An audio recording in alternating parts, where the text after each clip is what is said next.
British chief of defence staff admiral Tony Radakin ने मंगलवार को कहा कि ब्रिटेन के लिए रूस एक गंभीर खतरे के रूप में उभर रहा है। वहीं चीन एक प्रतियोगी बनकर ब्रिटेन को चुनौती दे रहा है। रायसीना डायलॉग 2022 में पूछे जाने पर कि क्या यूक्रेन रूस युद्ध का फायदा चीन उठा रहा है, तो इस सवाल का जवाब देते हुए रडाकिन ने कहा, मुझे लगता है कि हमें चीन को लेकर इस संदर्भ में काफी सतर्क रहने की जरूरत है। उन्होंने आगे कहा कि रूस के साथ ब्रिटेन के बीच रिश्ते अच्छे नहीं हैं, वहीं चीन को लेकर ब्रिटेन की सोच थोड़ी अलग है। टोनी रडाकिन का इशारा चीन की बढ़ती आर्थिक और सैन्य ताकतों की तरफ था। रूस की ओर इशारा करते हुए टोनी रडाकिन ने कहा कि जब आप अंतर्राष्ट्रीय नियमों का उल्लंघन करते हैं तो इसके कई प्रकार के दुष्परिणाम भी सामने निकल कर आते हैं।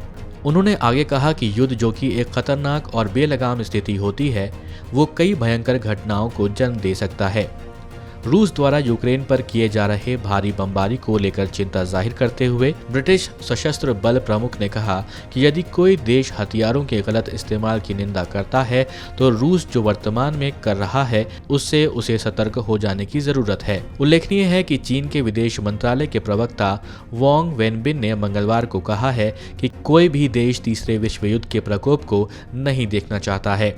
वांग ने आगे कहा कि कूटनीति के जरिए ही दोनों देशों के बीच शांति स्थापित होनी चाहिए।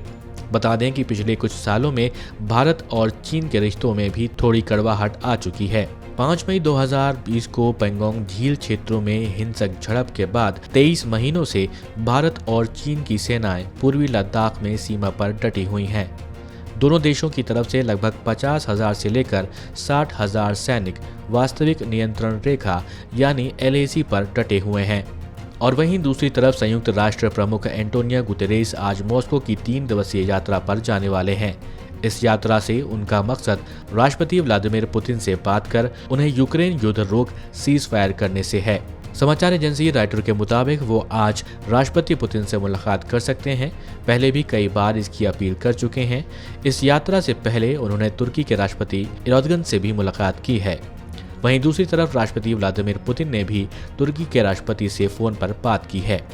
मॉस्को जाते हुए गुटेरेस ने अंकारा में तुर्की के राष्ट्रपति रेसेप तैयब एर्दोगन से भी मुलाकात की। एर्दोगन भी रूस और यूक्रेन के बीच विवाद को समाप्त करने के लिए मध्यस्थता के लिए प्रयास कर चुके हैं, लेकिन उनकी ये कोशिशें नाकाम रही हैं। गुटेरेस के प्रवक्ता फरहान हक ने कहा कि वो देखेंगे कि वर्तमान संकट के समाधान के लिए क्या किया जा सकता है, क्या मानवीय स्थिति सुधारी जा सकती है या फिर एक समय काल के लिए लड़ाई रोकी जा सकती है।